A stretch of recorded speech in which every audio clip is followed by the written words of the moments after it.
I can't imagine the fear that a young lady or a young man who's involved in an unplanned pregnancy must feel when they find out that either themselves or their girlfriend is going to be bearing a child.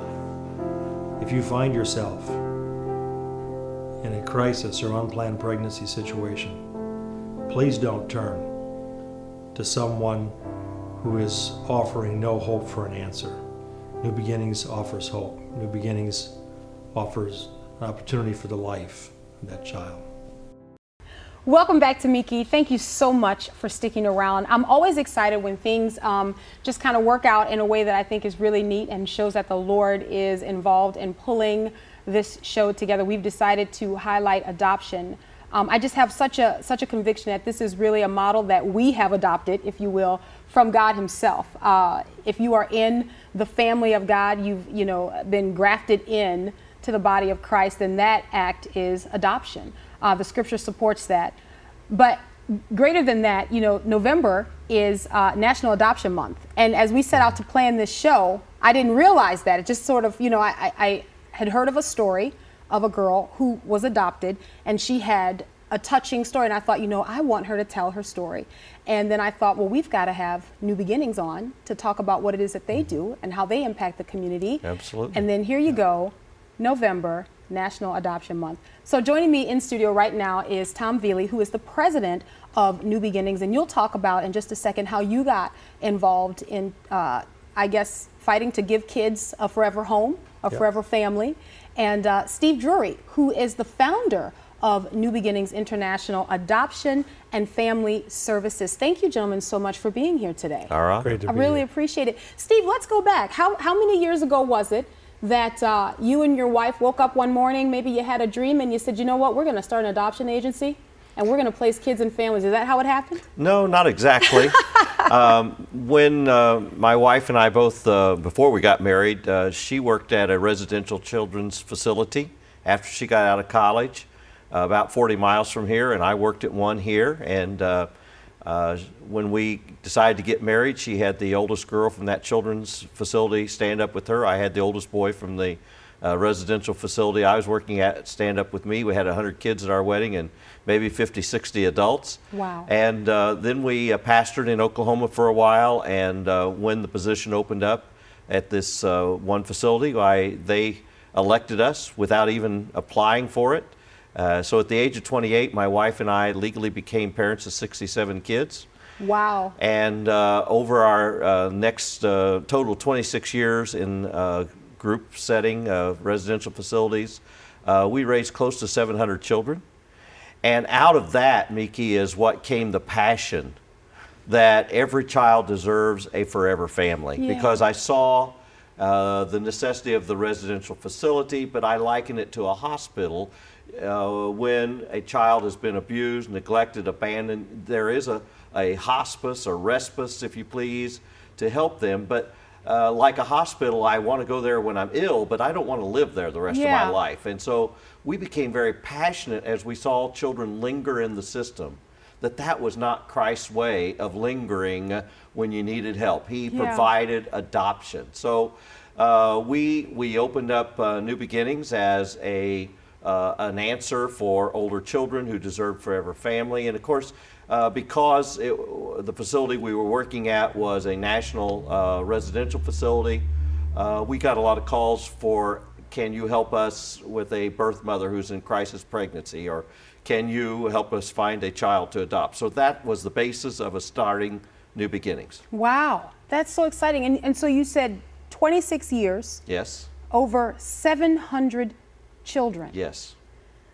I don't know how you did that, Steve, because I'm going to tell you, this kind of, I think of when you're working with kids, especially kids who in some cases have been mistreated. I think there are just some things I don't know if I'd be able to do it. For example, own a bakery, because I would eat everything that I baked. I wouldn't, you know what I mean? So in that way, you're overseeing all of these kids. It just seems that you would want to keep all of them so close to you that it would tug at your heart so much. Well, it did, but we realized we had a bigger picture responsibility. Yeah. We did adopt one of those children. because he came to my wife one Sunday morning and asked to speak to her, and they went off to the side. He said, I want no one else to hear this, and he said to her, I just want you to know if you ever need a son, I'm available. And wow. my wife's heart just melted, even though none of the other kids had ever done that, even though we'd had many of them live in our home during crisis periods of their time, and they needed more one-on-one attention and whatever, because it was a group setting. How old was he, Steve? He was 12, and his mother had died when he was 18 months. His father's in and out of prison, and so he'd lived on a creek bank for a year. He'd lived in a barn loft, and but he saw a woman he wanted to be his mother, and so he picked her out, and he has followed her in his career path. He never even had, to his knowledge, any of his family graduate from high school, but he graduated from high school with honors. He went to college. He followed my wife at a Christian college in Georgia and got his master's where she did. She has finished her doctoral program at Oral Roberts, and he is at a full ride scholarship in his doctoral program. So adoption not only makes a difference spiritually, but it also lifts the family and the child. It's sort of like the statement, the rising tide lifts all ships. So when you bring that child into your family and you adopt it into your values, it has forever a family that is so wonderful, so incredible. That's amazing. Tom, you've been at this a long time yourself. I know that you are a licensed master social worker. You've been involved in something like over 200 cases where you've had to testify about child placement and things like that, and you now serve as the president of New Beginnings. Can you tell us a little bit about New Beginnings and sort of what is available there, what may set them apart from, or set you apart from other agencies across the country, or even here where we are filming in North Mississippi? Sure, be happy to. And the connection that came with Steve and I was that Debbie and I have two daughters who are adopted from the country of South Korea. And when we met the Drurys, the little girl, our daughters were 1 and 4. Our oldest daughter is now completing her master's program at the university here in social work and following us in that. And we came into work. I worked at the children's home with Steve Drury for 16 years and did a lot of those cases where we saw obviously children that needed those homes. In fact, I didn't even think of it till today that their son James, we were house parents to him for a few months before he ended up being adopted. So there was that connection there. And then Debbie moved over to New Beginnings right away. My wife has been at New Beginnings for about 23, 24 years. What sets us apart here is I moved over there 10 years ago. I'm not what sets it apart, but I moved over there about 10 years ago. And New Beginnings, which is located here in Tupelo, North Mississippi, is one of the very few agencies in the United States that is, of course, a domestic adoption agency, but also we are HEG accredited by the Council on Accreditation through the U.S. State Department. Now, what does that mean when you say HEG accredited? That means that we have what would be considered the highest standards for doing international adoption work. We do a tremendous amount of the domestic and international home studies in the state of Mississippi. We're able to place children through our partner agencies really from any country that is open for adoption.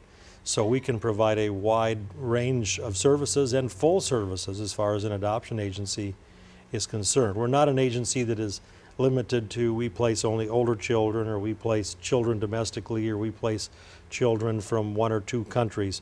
We have access to children from pretty much any country, and then a network of connections across America that we can coordinate services in placing those things. Tom, I saw some numbers that there are in America, and these are documented, you know, cases of children who are waiting for families, that there are more than 100,000 children. That number might be larger. You'll correct me on that and do so, you know, if that is not accurate. Over 100,000 kids waiting for families, for forever families. I like how you say that, for forever families. In America, there are well over 348,000 churches. If you do the math, not even every church would have to convince a family or say, hey, we need to take up the case of the orphan.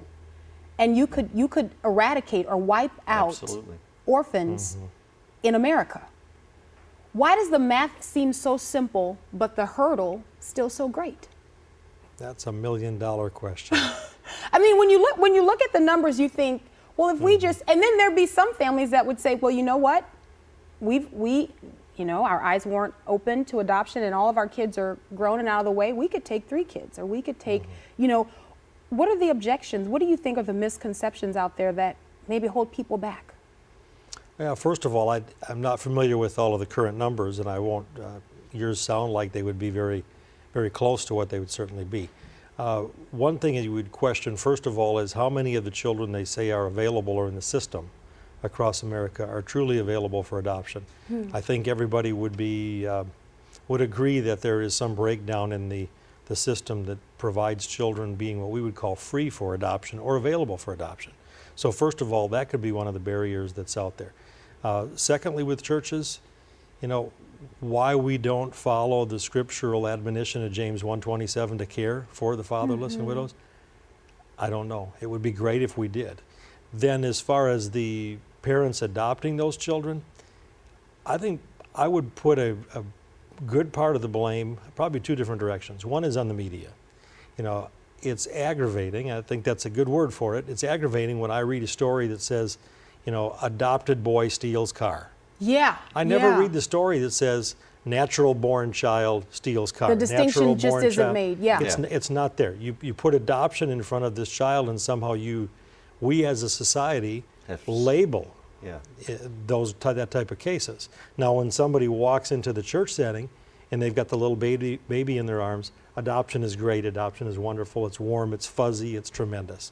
But all of a sudden, when something goes wrong, it has something to do with an adopted child, even though the research tells us very clearly that children who are placed in adoptive settings, intact homes, intact heterosexual couple homes, they, except for children who are in the same type of home with natural born parents, are the healthiest as far as mental health concerns and educationally as there are in America. Wow. So, but we don't see that because we've got this media thing in mind that an adopted child, there's automatically something wrong, he's not quite clicking. And so that's probably one of the concerns. Education for families and training can help change that, getting into churches and doing it, but people have to be open for and changing the perception. I have something to add to that too. Sure, too. Go right ahead, Steve. I have a little phrase I use, and that is they have a place in their heart, but not a place in their life. So in other words, it's sort of like people hear the message from the pulpit and they have a place for God in their heart, but many folks don't have a place in their life for God. Yeah. And I think the same thing, because adoption is God's natural way of bringing us into His family. Sure. I think people say that they have a heart for it, but there's no place in their life because they're so self-directed. Yes. And it does take a lot of energy to take a child in that is not your own, and to spend that time and that energy and love them and recraft some of their thinking and the background that they've come from to fit into your lifestyle. And I think there's so much confusion, propagated even by the enemy, I think, to deceive us when it comes down to adoption. We've come to the final seconds of this segment. It's just flown by. Can you tell our viewers how they can learn more about New Beginnings? Where do they go? Maybe there's a mom watching who has a child that's unplanned and has been considering the path of adoption. Where can she turn? Sure. For birth mothers, they can do 2 things. They can go to the website, which is www.newbeginningsadoptions.org. Again, that's newbeginningsadoptions.org. Or there is a 24/7 hotline for birth mothers, which is 800-264 and the letters BABY, B-A-B-Y. So 800-264-BABY for birth mothers. Thank you so much, Tom. Thank you, Steve, for being here. Meeke. Thank you for the work that you're doing. Adoption really does make a difference. And when we come back, we're going to meet a girl who says that not only was she adopted once, but she was adopted twice. She's talking about her story and God's redemptive work done in her life as a result of being adopted into her forever family. Meeke will be right back. Don't go anywhere. Was it trying times? Yes, because that's not something that you want to see your child just lying on a bed where they're not able to physically move or roll over or hold their head up. Yeah. So we often say that God put us together for such a time as this. And I had to say, wait a minute. Whoa, that goes against my morals. That goes against my values. That would be selfish of me.